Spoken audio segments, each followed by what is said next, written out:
How are we doing, Kansas Jayhawks fans? This is your host, Nick Rondeau, bringing at you with some Jayhawks Daily content. And first off, I want to appreciate everyone for tuning in.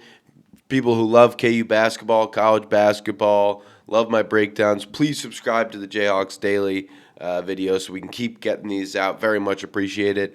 And we're going to talk a little bit about, a little bit into next year, some Tyron Stokes sweepstakes, Bill Self's health, some Darryn Peterson update, and, just how we're going to be looking for these next few games. But again, I'll do anything for these Kansas Jayhawks fans. So we got to talk about next year. First off, I want to say Taylor Kinney's looking amazing. Looking at his highlights, guy's putting up over 30, each game.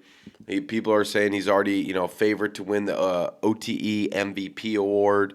He's looking fantastic, very aggressive, score heavy, just competitive. Very excited. And we thought that was the best player we're going to get. We knew we were in the Tyron Stokes sweepstakes, but we were also a little bit dissatisfied when he chose to be sponsored by Nike, and we're an Adidas school, and people were like, "Oh, got to write him off. Write him off." Tyron Stokes, he's headed to Kentucky, he's headed to Oregon. It's happening. They're Nike schools. Kansas is officially out of it. Well, fast forward to now, we've had Tyron Stokes having a school change. We've had Kentucky's season, I'm not going to say imploding because that's not fair. Kentucky's season not going as well as people thought it would, / also I think how Mark Pope thought it would go. And Oregon looking, I don't want to say poor, but not great. Vanderbilt looking good, like really good. And KU just, steady as ever, not the best team, but looking just as what they have the past couple of years. And Tyron Stokes, this whole time, Vanderbilt came out with an offer. A couple weeks ago, they came out with, a random offer. They were like, "Hey, we want you to come to the school. Look what we're doing here. Come down to visit. It's going to be awesome." He said, "Yeah, okay. I'll think about it. I'll think about it." Well, he's got a visit coming soon, and no one knows where it's to. People think that's going to be the deciding factor. Fast forward to today, where 24/7 Sports has the crystal ball pointing it straight to KU, that he's coming here. It's like, where did we come from when we thought we had no chance, he signs with Adidas? Well, it's because even he's commenting on it. People are asking him, about his deal, when he announced it. People thought, would it impact your decision? He's like, well, no, look at Cooper Flagg. Look at Coop. He signed with New Balance and went to Duke. I didn't hear anything about that. It just keeps that door open, very much keeping KU in that conversation. And I'm just saying, if we could somehow get Tyron Stokes paired up with Taylor Kinney, paired up with Trent Perry, paired up with, Bryson Tiller staying, Cole Rosario's, even imagine, it probably wouldn't, Flory's NBA bound, but imagine if Flory could stay. Oh, boy, would that be amazing. But beyond the point, Tyron Stokes is very much in it, and he's been looking good, and people are saying maybe he's eyeing that second visit at home, BYU end of the month next week. Could it be? That's a big game. You see DeBonsa. You see, you're seeing Darryn Peterson. You're seeing Allen Fieldhouse at its peak. You're seeing it soon, and he probably wants to make a decision somewhat soon. Yes, with the whole swapping schools thing, that October kind of missed out. But, he's looking. He's looking for sure. And, he's looking good, too. He's stuffing the stat sheet. He's playing in Seattle, Washington now in their most recent game in the Hoop Hall Classic. 37 points, 11 assists, 5 rebounds, 5 steals, 3 blocks. Another game, 27 points, 14 rebounds, 7 assists, 8 steals. Guy's unbelievable. He's incredibly talented, and, it would just be amazing to see if he chose KU. Wow, this team's got a real good look going into next year. Easily the best recruiting class they've had in a hot minute. Super exciting stuff. But we're going to get into this year. Tyron Stokes, we're looking for you for next year. And maybe we'll see you maybe we'll see you next week. Who knows? But Bill Self, we got to talk about it. So Bill Self, more and more information has come out about his, incident. Allegedly, when he was getting ready to go on the team plane, he felt some chest pain tightness. and that is pretty alarming for someone who's had so many kind of heart issues.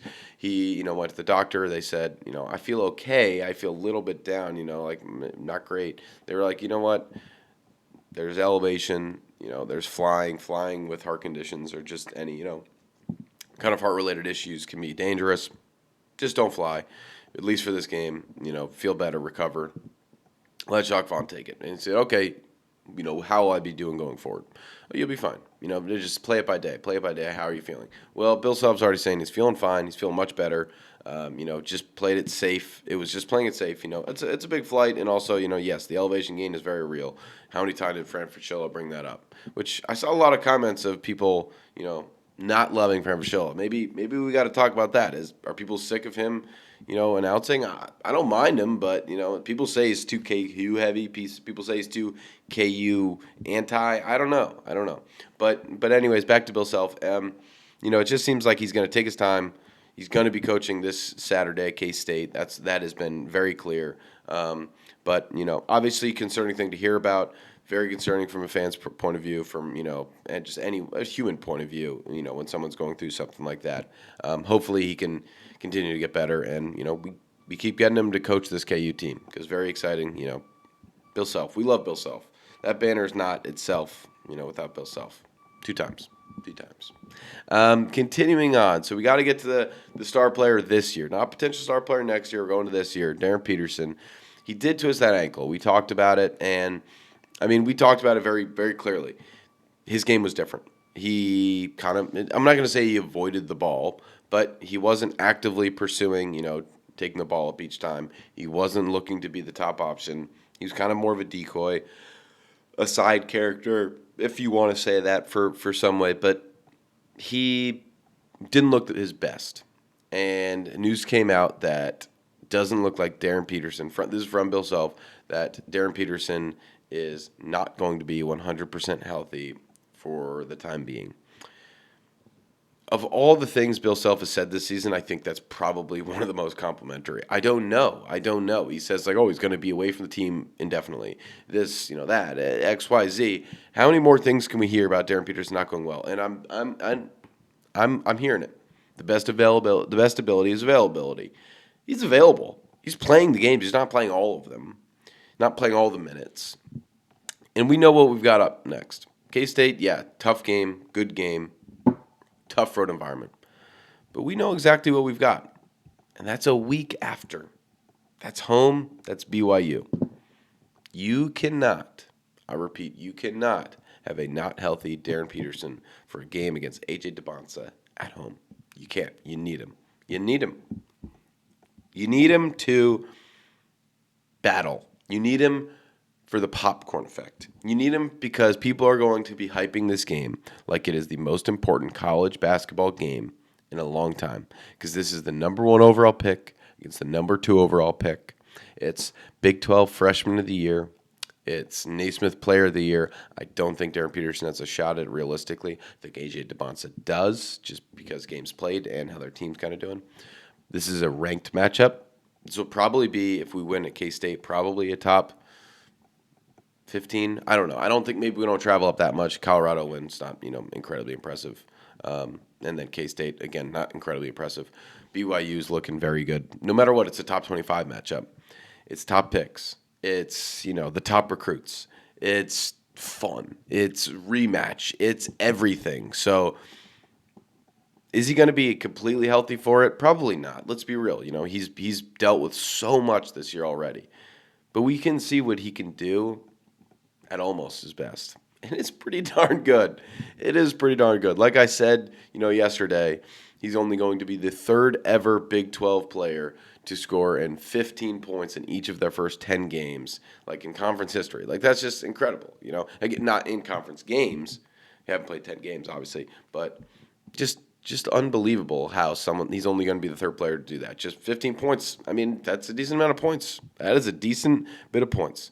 He's got 6 appearances with 20 points. He is shooting almost 50% from the field, which from a shooter like him, incredibly impressive. His lowest mark is 35%, only once. He's just looking so good. He's just looking so good, and we know exactly what we need him to do. We need him to be the star player if we're going to have a chance, not in just a game against BYU, to compete in this league, to win this league, to win the tournament. It's Darryn Peterson. He is so freaking good. We need him healthy. So training staff, work on that ankle. Like, it's such a freak thing. He just happens to land on someone else's foot, and boom, the ankle goes. Like, it's where is his luck? Can we give him a little bit of luck, a little bit of leeway? Never had this cramping issue in his life. Pops out of nowhere. Little hamstring tweak. Then which is a soft tissue and lingers. And then he twists an ankle. Like, where's the luck? Where is the luck? I don't know. We got to find it. Darryn Peterson, please get healthier because we desperately need you for these next 4 games. And speaking of these next 4 games, I got to ask, what's our record? What is our record? So I'm going to be very clear. I'm going to list it all out. As you can see, we've got K-State, BYU, Texas Tech, Utah. I'm going to go. We have K-State at home. Night game at K-State. Tough game. Always hard to play them. Jerome Tang, excellent coach. Really knows what he's doing. Tough game. Then we host BYU a week later. So we get a full week to prep for that game. We are hosting BYU, who is a very hot team. Super hot. With a star-studded players. I stand by Rob Wright's one of the better point guards in this country. He is unbelievable. Then, right after, not a whole week off, you get 2 days off Monday night at Texas Tech in Lubbock. We're playing at Texas Tech, who is somehow ranked higher than BYU, even though I think they have a worse loss, but besides the point, they have better wins at Texas Tech for the night. Tough game, and then we finish off that stretch hosting a game 5 days later against Utah. Now, yes, let's be real. That Utah game's our easiest. It is. Utah's the worst team of all those 4 teams. It's a home game. I feel like we said something about that last year, though. Didn't we overlook Utah last year? And didn't we lose? Have we not done this before? Even this year, just overlooking a team, and the year before that, and the year before that, and the year before. Like, ever since the national championship, all we do is overlook teams. And then next thing we know, we just lost West Virginia. No, we're not doing it again. So we're not overlooking anyone. So K-State, that's got to be a win. BYU, that's got to be a win. Texas Tech, it should be a win. And then Utah, it should be a win. I've got our record at 3-1. We're losing either BYU or Texas Tech. I don't know which one. I think it's it's a tight turnaround. I think, yes, we might have the whistle for the BYU game. I think Texas Tech, we might have to fight more. We might have to really fight because that Texas Tech team's great. JT Toppin, reigning, Big 12 Player of the Year. Anderson is playing lights out from the point position. They have just completely moved on from no Darren Williams. They gotta work it, and BYU's not going to be easy either. Richie Saunders, Rob Wright, AJ DeBonsa, but we got the home game. So let me know in the comments down below what you guys think our record is going to be for the next 4 games. What do you think it needs to be? Not just what we think it's going to be, because there's going to be the pessimists in the comment section. I know they're going to be like, 1-3, we're going to drop so many games. It's going to be terrible. We're going to lose to K-State, both BYU. No, sure, you can leave that, but what does it need to be for you to get to the point saying this Kansas team's different? We might actually have it this year. Because I know this 4-game stretch is going to be huge. Closing out January and into February is going to be a huge confidence boost and builder for us. It's going to be I would say also a pretty big resume builder. Not that anyone thought about resumes in Kansas, recent history. But I'm talking about just resume for us. How do we feel knocking off certain teams, losing to certain teams? How is that going to drive us? So if you guys enjoyed the content today, hearing about Tyron Stokes, about Bill Self, about DP's injuries, about the next 4 games, anything, would love to hear from you guys in the comments. Let me know what you guys think the record will be. Are we going to get Tyron Stokes? how Bill Self's doing. Anything, I'd love to answer them in any podcast. We're going to be previewing the game of Kansas State tomorrow, and I just want to say thank you guys so much for tuning in. If you like Kansas Jayhawks content, subscribe, like, and rock chalk. Go Jayhawks.